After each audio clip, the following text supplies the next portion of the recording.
네, 안녕하세요. 주식은 역시 기린, 기리세, 기리십니다. 안녕하세요, 기린이분들. 지금 이 아저씨가 뭐하고 있을까요? 네, 맞습니다. 바로 주식 투자를 하고 있죠. 그런데 지금 무엇을 사용하면서 주식 투자를 하고 있나요? 네, 맞습니다. 바로 HTS와 MTS를 사용해서 주식 투자를 하고 있습니다. 하지만 저 기릿은 오늘 이 내용을 한번 말씀드리겠습니다. 이 HTS와 MTS가 우리를 망치고 있다. 이게 무슨 소릴까요? HTS와 MTS가 없으면 우린 지금 주식 투자를 하려면 은행에 직접 가서 객장에 앉아서 투자를 해야 될 겁니다. 그렇게 불편해지는데도 불구하고 저 기릿이 이렇게 말을 하는 이유, 오늘 또 쉽고 재미있게 한번 공부해보시죠. Let's get it! 자, 일단 오늘의 주제는 주식 투자 성공하는 한 문장이라는 주제를 가져왔습니다. 그리고 그 한 문장은 바로 매수하기 전 은행부터 가라 이건데요. 그런데 지금 듣기에 오해가 있을 수도 있을 것 같습니다. 어떤 오해요? 무슨 소리야 기리, 은행 가서 계좌 만들라는 거야? 야, 요즘 그런 시대 지났어. 요즘은 비대면 몰라. 비대면 하면은 그 증권사에서 뭐 돈 또한 4만원 5만원씩 주고, 아니면은 코스피 200에 들어있는 종목도 랜덤으로 하나씩 주고, 그런 이벤트도 하더라고. 만약에 그 랜덤 이벤트에서 LG생활건강 이런 거 나와봐. 대박이야 대박.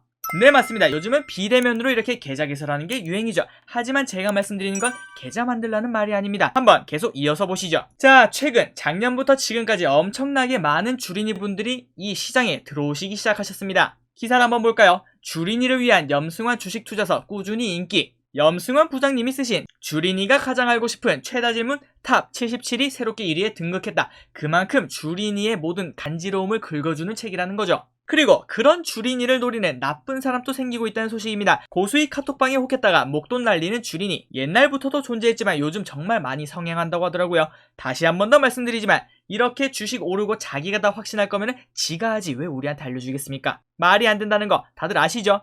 자, 그리고 다음 염승환 부장 주도주 올라타라 주린이 위한 투자 팁은, 이런 뉴스가 하루에도 10개 이상씩 쏟아지는 걸 확인할 수 있습니다. 그리고 주식 투자가 지금 열풍인 것은 아마 여러분들이 지금 느끼고 있을 텐데요. 여러분, 불과 1년 전만 하더라도 난 주식 투자 안 해 라는 사람들이 주위에 넘쳐나거나, 아니면은 여러분 본인이 그러지 않았습니까? 주식 투자는 도박이라던데, 야, 주식 투자하면은 그거 망한댔어 라는 생각을 많이 하셨는데, 지금 이렇게 주식 투자를 하고 있는 여러분들, 그리고 주변에 많은 사람들을 확인하실 수 있습니다. 그만큼 주식 투자를 하는 사람들이 늘어났다는 소린데요. 하지만 이분들이 언제 태어났는가? 바로 이럴 때 태어났습니다. 코스피가 1500에서 3000, 코스피가 2배가 오를 동안 정말 말 그대로 금수저를 물고 태어난 거와 마찬가지죠. 최근 1년 사이에 들어온 주린이분들은 패배라는 걸 모릅니다. 다시는 이런 장이 없을 수도 있습니다. 과연 우리 죽기 전에 1년 안에 100%가 오르는 장이 또 나올 수 있을까요? 그런데 그런 주린이분들에게 한번 눈보라가 몰아쳤죠. 그게 바로 언제였죠? 바로 지난주였습니다. 지난주에 4거래일 연속 이렇게 하락한 적이 있었죠. 이때 어마무시하게 다들 공포심을 느끼셨습니다. 그런데 여기에는 반전이 숨어 있습니다. 이렇게 4거래일 동안 하락한 건 불과 마이너스 8%였습니다. 마이너스 8%? 길이 마이너스 8%면 큰 거 아니야? 맞습니다. 크죠. 하지만 지금 상승한 거 방금 보시지 않으셨습니까? 100% 오른 장에서 마이너스 8% 정도는 당연한 겁니다. 그런데도 불구하고 우리는 지금 이렇게 힘들어하지 않겠습니까? 그 상황을 짤로 나타내면 딱 이 짤이 맞는 것 같습니다. 대공황이다, 도망차! 라고 하는 거와 마찬가지죠. 그리고 그 상황에서 보면 신용잔고도 이렇게 줄어든 걸 확인할 수 있습니다. 아마 저 상황에서 하루만 더 떨어졌으면 반대 매매가 엄청나게 나왔을 수도 있습니다. 그런데 그냥 깔끔하게 회복을 해냈죠. 그래서 지금 코스피는 3121에 위치하고 있습니다. 하지만 여기서 여러분들이 아셔야 될 거는 마이너스 8% 정도의 하락은 적어도 연 2회 이상, 아니면 3회, 그 정도는 충분히 있는 게 당연합니다. 여러분들이 지난주에 힘들어하셨던 그 감정이 1년에 2번 정도는 있다는 게 당연한 거죠. 그 근거를 한번 보도록 하겠습니다. 자, 2019년을 한번 보도록 하겠습니다. 차트가 조금 어질어질하죠? 이 부분에 대해서 죄송합니다. 다만 여러분들은 이것만 보시면 됩니다. 빨간색. 2019년 동안 코스피는 7.6% 상승을 했습니다. 사실 엄청나게 대단한 겁니다. 작년에 비해서는 당연히 세 발의 피도 안 되죠. 그런데 작년은 특수한 경우였고요. 2019년 장 자체가 좋았다고도 볼 수 있겠죠. 하지만 이런 장을 확대해서 보자면은 마이너스 5%, 마이너스 10%, 마이너스 11%, 마이너스 4%, 마이너스 5%, 이런 식으로 마이너스 5% 정도의 조정은 3번이 있었고요. 그 다음에 마이너스 10%가 넘는 조정은 2번이 있었습니다. 그리고 마이너스 10%가 넘는 조정은 무려 하나, 둘, 셋, 넷, 다섯, 여섯, 일곱, 하나, 둘, 셋, 넷, 다섯, 여섯, 일곱, 7주 동안 하락이 이어졌다는 걸 볼 수 있죠. 자, 여러분, 지난번에 불과 4일 하락에도 엄청나게 힘들지 않았습니까? 우리 모두 보릿고개를 넘어왔습니다. 그런데 그 하락장이 7주 동안 이어진다? 엄청나겠죠. 그리고 우리의 계좌는 아주 박살이 날 겁니다. 그래서 이 현상을 보고 롤에 있는 야스오 선생님은 하락은 바람과도 같지.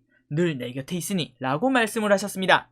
그 말은 항상 주식은 상승만 하지 않는다 라고 볼 수 있겠죠. 그리고 이 부분에 대해서 여러분이 몸소 느끼고 있고 그 다음에 머릿속으로는 이해를 하고 있다고 생각합니다. 하지만 막상 하락장이 오면 손발이 벌벌 떨리는 건 어쩔 수 없겠죠. 그리고 올해 같은 경우에는 더욱더 조심해야 된다고 생각을 합니다. 그게 무슨 소리야 길이? 자 보시면은 2019년 상승을 한번 보시죠. 이렇게 무난하게 상승을 한 걸 확인하실 수 있습니다.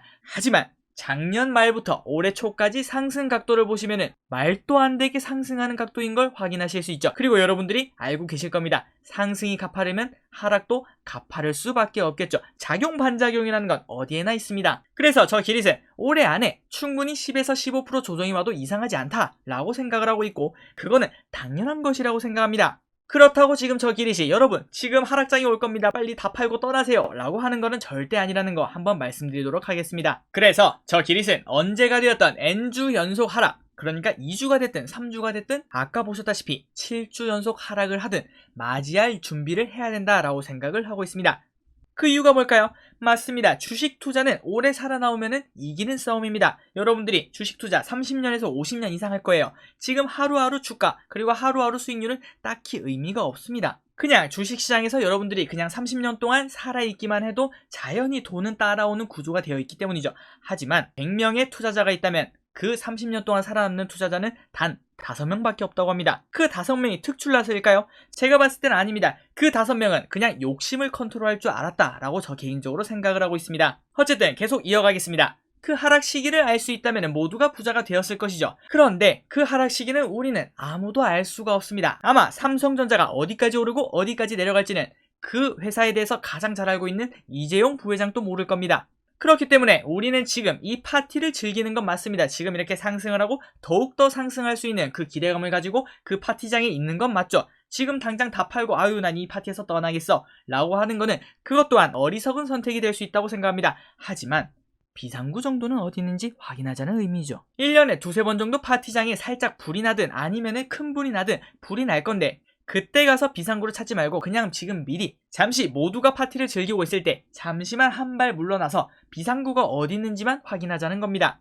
자 그러면 길이 비상구가 뭔데 빨리 알려줘봐. 네 바로 알려드리겠습니다. 바로 내 투자가 제대로 된 투자인지 점검을 해보는 거죠. 체크리스트를 만들든 뭐를 하든 이런 식으로 점검을 해보는 겁니다. 그리고 항상 저 기릿은 제대로 된 투자에 대해서 이렇게 말을 하죠.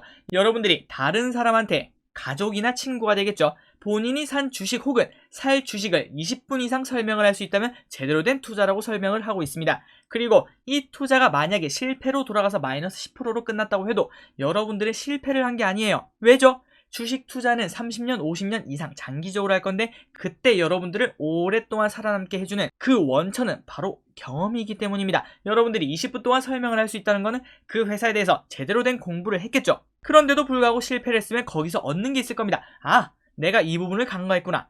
내가 이 부분을 너무나 좋게 봤구나. 내가 확증 편향을 했네. 다음에는 이런 부분을 간과하지 말고 조금 더 체크해보면 성공률이 더 높은 투자를 할 수 있겠다라는 걸 깨달을 수 있겠죠. 그래서 저 기릿은 이 방법을 가장 추천드립니다. 하지만 내 말을 들어줄 사람을 찾기는 쉽지 않죠. 제가 주식 투자하는 거를 숨기는 사람들도 계시고요. 그리고 또 괜히 부끄럽습니다. 그래서 다른 방법이 없을까라는 생각을 해봤습니다. 체크리스트?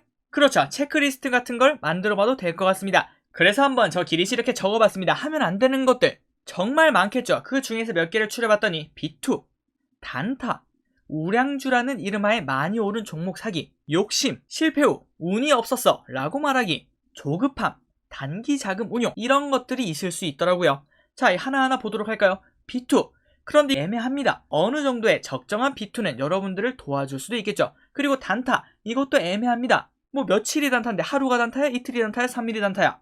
그 다음 우량주라는 이름하에 많이 오른 종목 사기 이것도 좀 애매하죠. 사실상 지금 주린이분들이 가장 많이 하는 실수일 수도 있는 부분 중에 하나입니다. 주린이분들은 아무것도 모릅니다. 그러니까 일단 많이 들어보고 그 다음에 사람들이 많이 추천하는 종목을 고르게 돼 있는데 그건 바로 시가 상위에 있는 우량주입니다. 예를 들면 뭐 삼성전자, 현대차, 기아차, 네이버, 카카오 이런 것들이 있겠죠. 그리고 그거를 매수하시면서 스스로 위안을 했습니다. 아 이거는 우량주니까 물려도 괜찮아. 물리면 더 사지 뭐. 이거 뭐 10년 투자하면 되는데 과연 10년 투자하기가 쉬울 거라고 생각하나요? 10년이라는 시간 깁니다. 10년이 얼마나 긴가? 여러분들이 중학교에 입학하고 중학교를 졸업하고 고등학교 입학하고 고등학교를 졸업한 다음에 대학교에 입학한 다음에 대학교를 졸업해야 그게 10년이에요. 그 10년이라는 투자 쉬울 것 같습니까? 제가 생각했을 때는 그 목표를 지키는 건 하늘의 별 따기라고 생각합니다. 어쨌든 이 부분도 좀 애매하겠죠. 우량주가 뭔데? 그리고 많이 오른다는 조건이 뭐야? 주가를 그 누가 예측할 수 있겠습니까? 이런 식으로 체크리스트를 만든다고 해도 사실상 애매한 부분이 있습니다. 그래서 방금 말씀드렸던 대로 그 경계선이 애매하죠. 욕심이 어디까지인가? 단기 자금이면 1년이면 안 되고 또 1년 하고도 하루면 되나? 그런 걸 수도 있겠죠. 그리고 여기서 말씀드리는 단기 자금은 뭐 예를 들면 그런 거 있지 않습니까? 전세 자금이 있는데 한 3개월 정도 기간이 비어요. 이걸 투자해도 될까요? 아니면 결혼식 자금인데 한 8개월 정도가 남았습니다. 이걸 투자해도 될까요? 아니면 이거 우리 아이 등록금으로 쓸 건데 한 7개월 정도가 남았네요. 이거 써도 될까요?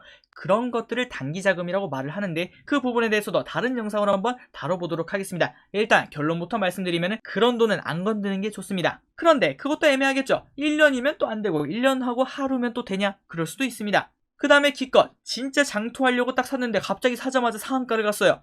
그래서 뭐야 내 목표가까지 다 왔네. 그리고 팔았는데 그럼 이것도 단타인가? 이것도 애매할 수 있습니다. 그러니 제가 한 번 더 다시 정의해드리겠습니다. 이제 드디어 결론까지 왔군요. 위의 행동을 다 하셔도 됩니다. 단타, 비투, 급등주 매수 다 가능합니다. 다만 이 한 문장을 항상 매수 전에 생각을 해보세요. 그 다음에는 어떤 것이라도 여러분이 해도 된다고 저끼리슨 확신하고 있습니다. 자, 그 문장이 뭐냐? 아까 보셨죠? 매수하기 전에 은행을 가라. 그 다음에 조금 더 사족이 붙습니다. 그리고 직접 거기서 돈을 뽑으세요. 이왕이면 ATM 기간이라 은행원을 만나서 직접 돈을 찾습니다. 그리고 돈을 찾으면서 말을 하는 거예요. 하하하하, 저 이거 삼성전자 살 겁니다. 풀 없죠? 라고 말을 해요. 그 다음에 그 돈을 찾은 다음에 지하철을 탑니다. 지하철을 타고 혹시나 그 돈을 훔쳐갈까봐 몸에다가 이렇게 바리바리 숨긴 다음에 그 회사를 직접 찾아가요. 예를 들면 삼성전자 본사는 수원에 있죠. 수원까지 갑니다. 그 다음에 수원에 있는 본사에 도착한 다음 거기 데스크에 가서 이렇게 말을 한 거죠. 저 삼성전자에 투자하려고 이 돈을 가져왔습니다. 이거 투자금으로 사용해주세요. 라고 말을 하는 거죠. 그런데 이 일련의 행동을 직접 할 수는 없겠죠. 그리고 그렇게 투자한다고 받아주는 사람도 없을 겁니다. 이것을 한번 머릿속으로 생각을 해보세요. 언제요? 모든 매수를 하기 전에요. 뭐 단타가 됐든 아니면 장투가 되었든 진짜 여러분들이 좋은 공부를 해서 투자를 했던 아니면은 짧은 생각으로 욕심에 눈이 멀어서 투자를 하든 이 생각을 한번 해보세요. 그리고 난 다음에 조금 더 불안하다 싶으면은 직접 은행까지는 한번 가보십시오. 그리고 여러분들이 그 주식을 사려고 했던 그 돈 100만 원이든 1000만 원이든 1억이든 한번 뽑아서 여러분들 손에 한번 만져보십시오. 그 돈을 진짜 그 회사에 갖다 줄 수 있겠습니까? 하지만 정말 많은 투자자분들은 욕심에 눈이 멀어 이 말도 안 되는 행동을 행하고 있습니다. 그 이유가 뭐라고요? 바로 HTS와 MTS라고 저 기릿은 생각을 하고 있습니다. 그래서 이렇게 정리를 할 수 있겠군요. HTS와 MTS가 투자자들을 망치고 있다. 하지만 모든 투자자는 아니겠죠. 다시 정정하겠습니다. MTS와 HTS가 몇몇 투자자를 망치고 있다. 그리고 그분들한테는 사실상 손안의 도박장이나 마찬가지죠. 우리 투자자들 편하라고 만든 HTS와 MTS가 도박장으로 변질되는 거는 정말 단 1초면 됩니다. 어떻게 쓰느냐에 따라 약이 되기도 하고 독이 되기도 한다는 말과 마찬가지겠죠. 그래서 HTS와 MTS 우리에게 모두 좋습니다. 바로바로 반응할 수도 있고 그 다음에 은행까지 가지 않아도 우리 직장인들 은행 갈 시간이 없지 않습니까? 근데 우리도 이렇게 손쉽게 투자를 할 수 있으니까요. 하지만 욕심이 눈을 가려버리면 그 HTS와 MTS는 여러분들의 계좌와 그 다음에 여러분들의 인생을 갉아먹기 시작합니다. 그러니 제발 우리 모두 어떤 투자든 괜찮으니 이 문장을 꼭 기억해 주십시오. 다시 한 번 더 말씀드릴게요. 꼭 매수 전에는 은행을 가셔서 돈을 찾은 다음에 그리고 그 돈을 직접 한번 만져보시고 그 다음에 누가 훔쳐갈까봐 몸에다가 꽁꽁 싸맨 다음에 지하철까지 타고 가서 그 회사에 직접 가져다 준다고 생각해보기를 저 기릿은 강력하게 추천을 드리고 있습니다. 그리고 이걸로도 혹시 부족하다면 직접 은행에 가셔서 그 돈을 한번 만져보십시오. 그러면은 아마 여러분들이 느끼실 겁니다. 아, 이런 투자는 하면 안 되는 거지. 그런데도 불구하고 만약에 투자를 할 수 있다. 네, 맞습니다. 그거는 투자를 하셔도 됩니다. 여러분들의 믿음에 확고함이 있기 때문이죠. 그런 투자는 아까 말씀드렸다시피 실패를 해도 얻는 게 있을 겁니다. 자, 이제 슬슬 마무리를 해보도록 하겠습니다. 과거 루보 사태를 아시나요? 잘 모르시는 분들도 있겠지만 설명하기는 너무 기니까 짧게 보여드리도록 할게요. 자, 이게 루보입니다. 엄청나죠? 이게 차트일까요? 쭉 올라갔다가 제 기억에 16거래일 연속 하한가를 맞았던 걸로 기억합니다. 이런 식으로 점 보이시죠? 이 점이 전부 다 하한가로 뚜두두두둑 떨어지게 된 겁니다. 자, 이 회사를 투자를 했을 때 여기에 수많은 사람들이 투자를 했었고 아마 여러분들 주위에도 이 회사에 투자하신 분도 계실 수도 있습니다. 잘 찾아보세요. 아마 부끄러워서 말을 안 하실 겁니다. 어쨌든 이 상황에 방금 제가 말씀드렸던 그 한 문장을 기억했다면 이 회사를 살 수 있었을까요? 이게 바로 이 회사의 생김새였습니다. 시총 5천억짜리 루브 공장이 이렇게 생겼고 그 다음에 식당 건물, 자재실, 작업장, 기숙사 이렇게 생겼대요. 여러분들 이 밑에 사진을 보고 난 다음에 루브에 투자할 수 있었을까요? 아마 기겁해서 도망갔을 겁니다. 이거 뭐야, 이거 미친놈들 아니야 라고 하시면서요.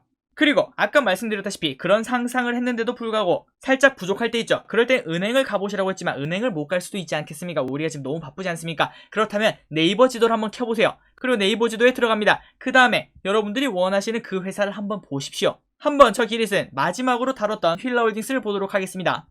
들어가셔서 휠라홀딩스 매장은 어떻게 생겼나 한번 보고 이 매장 괜찮게 생겼구만. 그리고 본사는 어디 있는지 한번 보고 본사를 어디서 보냐고요? 네이버 증권에 가면 볼 수 있습니다. 서울특별시 강동구 천호대로에 있다고 하는군요. 그걸 한번 확인했더니 이런 건물에 있습니다.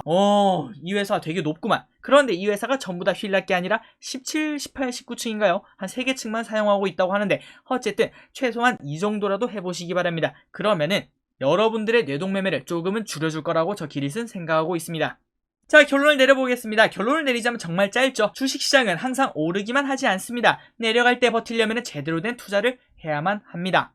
이 부분은 아마 모두들 머릿속으로 이해를 하고 계실 거예요. 그런데 그 제대로 된 투자가 정말 애매하고 어렵죠. 그래서 제가 항상 말씀드렸던 게 남한테 20분 넘게 설명할 수 있고 그 다음에 설득까지 할 수 있다면 그 주식은 좋은 주식이고 그리고 그 투자가 설마 실패하더라도 얻을 게 있다라고 말씀드렸죠. 하지만 실제로 설명하기는 쉽지 않은 상황인 건 맞죠. 주변에 알리기 싫을 수도 있고 그 다음에 주변에 그런 사람이 없을 수도 있고요. 그런 상황에서 이 문장을 한번 꼭 떠올려 봤으면 좋겠습니다. 매수하기 전에 은행을 가라. 그리고 그 돈을 가지고 직접 만져보고 냄새도 한번 맡아보고 돈 냄새. 그리고 한번 곰곰이 생각을 해보십시오. 이 돈을 진짜 이 회사에 내가 투자해도 될까? 이 돈 내가 어떻게 모은 돈인데 그 과정을 거친 다음에도 투자를 할 수 있다 라고 생각하시면 진짜 투자를 하셔도 된다고 저 기릿은 생각하고 있습니다. 열심히 우리가 번 돈 그냥 버리지 말자, 이 말이 가장 중요한 것 같습니다. 열심히 우리가 벌지 않았습니까? 100만 원을 모으려면 우리 한 달 동안 정말 열심히 스트레스에 쩔어가면서 피곤에 쩔어가면서 그렇게 모아야 하는 돈입니다. 그런데 그 돈을 순식간에 날릴 수 있죠. 주식시장에서 100만 원 날리는데 단 1초면 충분합니다. 자, 오늘 주식 투자를 성공으로 이끄는 단 한 문장에 대해서 한번 알아봤습니다. 생각보다 너무 길어졌죠? 그리고 여러분들도 정말 가벼운 마음으로 들어왔을 거라고 생각하는데 생각보다 조금 무거운 내용이었습니다. 하지만 저 기릿은 이런 얘기를 해야 된다고 생각합니다. 그리고 몇몇 분들은 지금까지 들으면서 불편하셨던 분도 계실 겁니다. 그럼에도 불구하고 저의 이 한 영상으로 인해서 도움을 받는 분이 단 한 분이라도 계신다면 저는 이 영상의 값어치를 다 했다라고 개인적으로 생각을 하고 있습니다. 자, 오늘 또 재밌게 시청해주셔서 정말 감사합니다. 다음에는 더 재밌고 그 다음에 더 유익하고 그리고 더 깊이 있는 영상으로 또 찾아뵙도록 하겠습니다. 오늘 또 시청해주셔서 정말 감사합니다. 좋은 주말 보내세요. 기릿이었습니다.